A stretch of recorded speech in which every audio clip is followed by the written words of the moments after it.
The Aeneid by Virgil, translated by Alan Mandelbaum. Book 1. I sing of arms and of a man.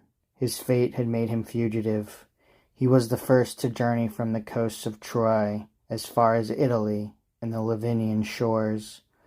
Across the lands and waters he was battered beneath the violence of high ones, for the savage Juno's unforgetting anger. And many sufferings were his in war, until he brought a city into being, and carried in his gods to Latium.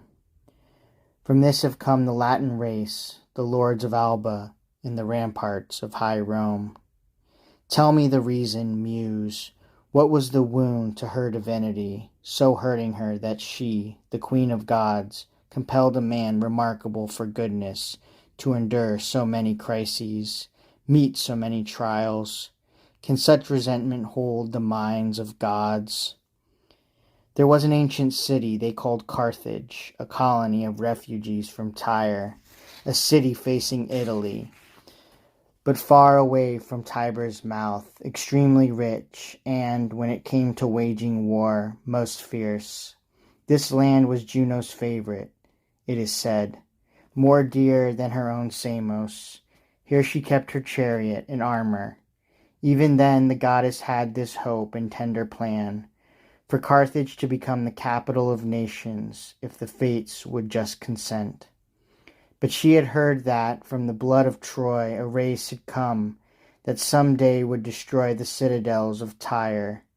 From it a people would spring, wide-ruling kings, men proud in battle, and destined to annihilate her Libya.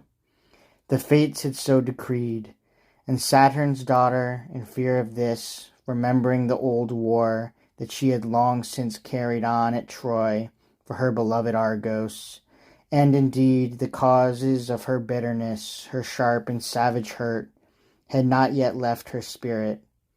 For deep within her mind lies stored the judgment of Paris, and the wrong done to her scorned beauty, the breed she hated, and the honors that had been given ravished Ganymede. Was angered even more. For this she kept far off from Latium the Trojan remnant, left by the Greeks and pitiless Achilles. For long years they were cast across all waters, fate-driven, wandering from sea to sea. It was so hard to found the race of Rome.